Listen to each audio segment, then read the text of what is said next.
Hi guys! So for today's video, gagawa tayo ngayon ng gelatin. So kasi birthday ni Kuya Coco bukas.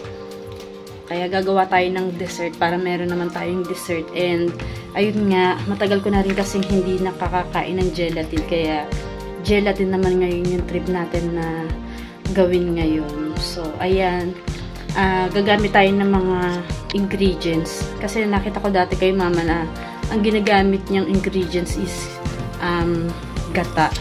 Kaya ito, gagawa tayo ngayon ng gata gamit yung Coco Mama.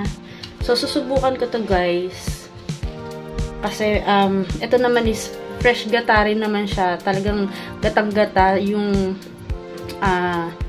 ano niya, yung pinakalasa. So ito yung naisipan ko na gamitin para at least hindi na tayo magpapakayod pa and magpapapiga sa palengke.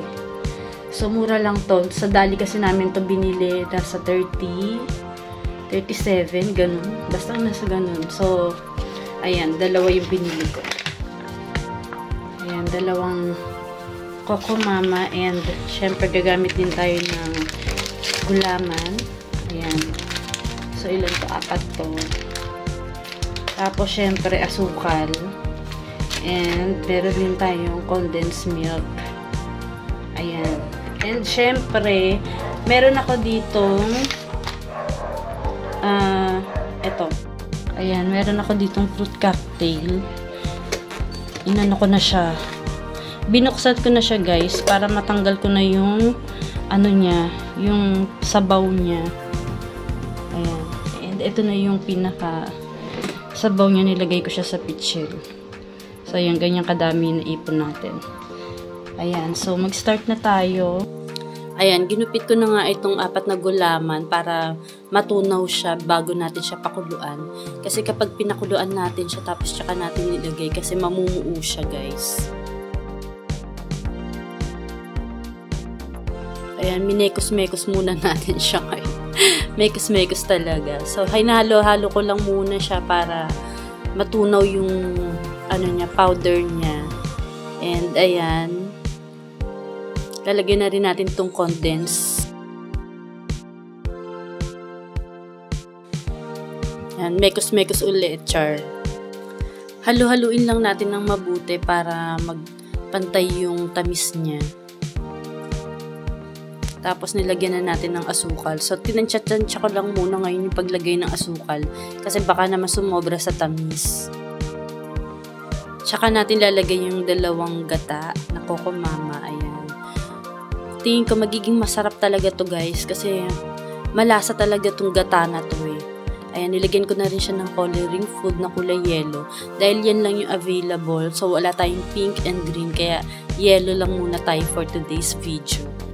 Sinalang ko na nga siya, tapos hinalo-halo ko lang muna para yung asukal na nilagay natin is matunaw siya. And habang inintay natin na kumulo siya, nilalagyan muna natin ng mga fruit cocktail, itong mga llanera. Ayan.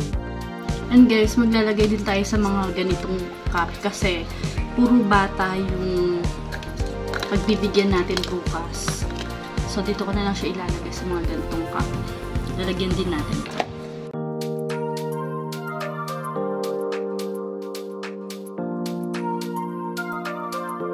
So, ayan, hinihintay na nga lang natin siya na kumulo and malapit na, ayan na, pakulo na siya guys. Ayan, hinalo-halo ko na nga siya. And isasali na natin siya sa mga lagayan. Unahin na natin itong dalawang llanera na nilagyan natin ng fruit cocktail.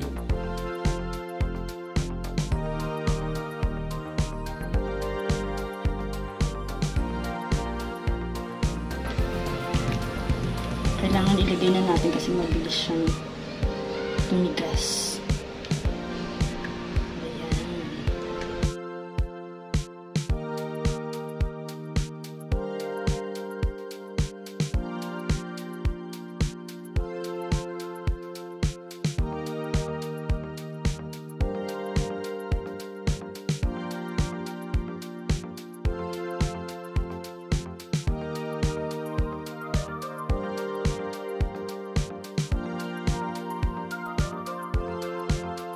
So, ito na guys, yung mga lalagyan natin. Ayan.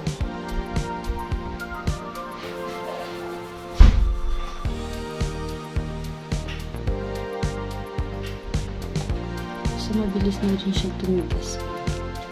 Mabilis rin tumigas. Ayun guys, tapos na nga tayo sa ating ginawang gelatin. Ayun, ang bilis niyang tumigas. Ayan na. So, mamaya-maya pag lumamig na to, lalagay na natin siya sa ref. Hi guys! Yes, Ate Nana. So, ayan guys, ito na yung pinalamig natin kanina na nilagay natin sa lianela. So, ayan. Lalagay na natin siya sa lagayan. So, ayan. Ayan natin siya. And then, lalagay natin siya dito.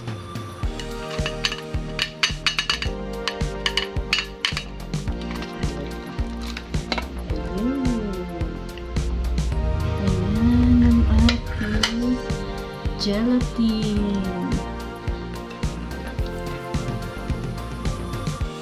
So, ayun lang for today's video. Bye!